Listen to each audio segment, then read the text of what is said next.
Hey everybody, it's Brock, and today's video is sponsored by Dream Team Forever. Make sure to check out our website as we just released the first ever All About tees that feature 30 fish and inverts from the series. Click the link in the description to get some for you and your family.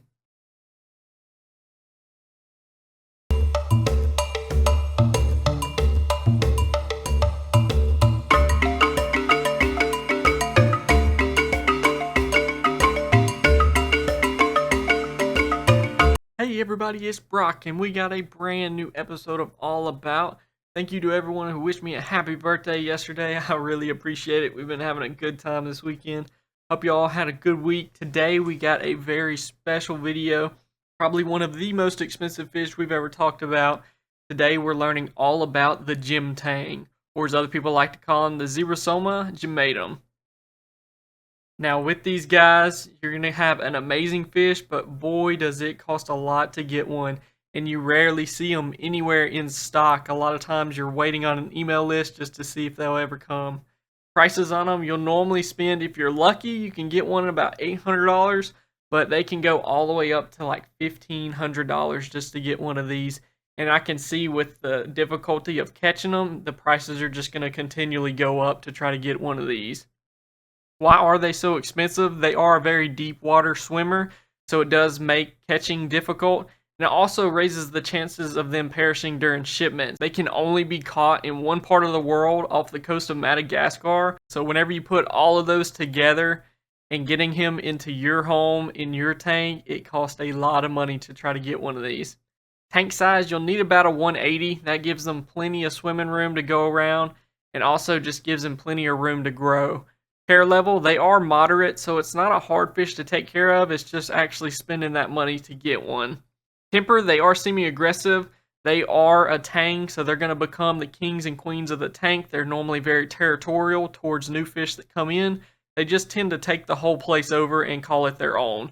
They have the aggression of kind of like a yellow Tang, so they're not purposely going after fish constantly, but you can definitely tell whenever someone gets in their area or too close to them, they don't mind swinging on them. Reef safe, yes, they are a really great reef fish to have. They go around and graze on the rocks looking for any algae left behind, leftover food. They're constantly picking and swimming around. They do really well. They don't mess with your corals. And they go with pretty much all kinds of fish and crustaceans too. DKH, you want to keep it 8 to 12. pH, 8.1 to 8.4. Temperature, you want to keep it 72 to 78. You know me, I like warm water. I always keep it right on 78. They'll love it. And salinity, 1.020 to 1.025. For me, I always like to keep it right on 2.3 and 2.4. Right there will keep it really good. Max size, they can eventually get up to about 10 inches. It does take, a few years for them to get up to this length, but definitely count on it. As a yellow Tang can get just as big, you can expect the Tang to get just as large. Colors, they have a solid black body with white polka dots all over them. It almost looks like a galaxy looking out into the stars on this fish. They're very pretty in the tank, and they have a nice yellow tail on the back of them. As a juvenile, like the one in the video, you can see they're almost kind of like a gray color, and as they do get older, their bodies start to darken and darken and darken until you have that solid black color. Diet, so they are omnivore, so they're going to be eating meaty and algae food. So in the wild, they clean up algae all day and night long. But in the tank, you'll notice whenever you start feeding your other fish that meaty food, they'll come up there and eat it too. So make sure you're feeding them things like spirulina is a really good choice.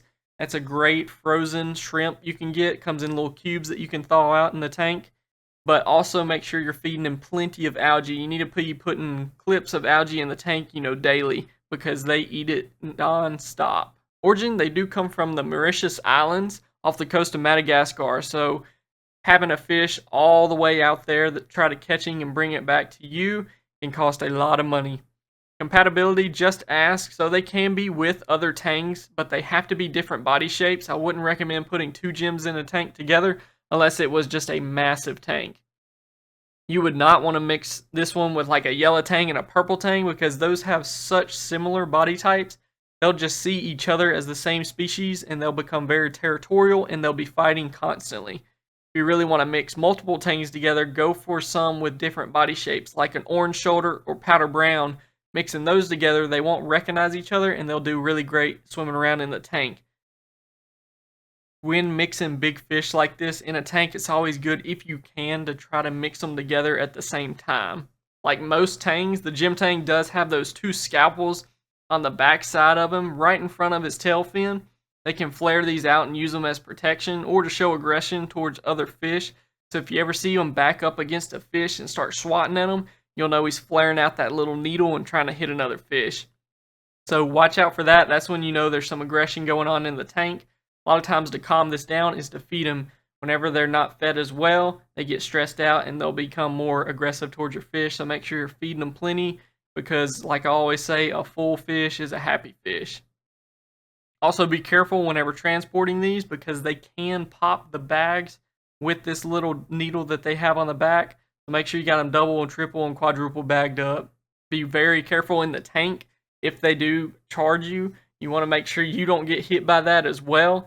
I've seen cleaner wrasse jump on these fish and bother them too much to the point where they swing that on them and it can hit the fish as well. So just pay attention to how aggressive he's being towards your other fish.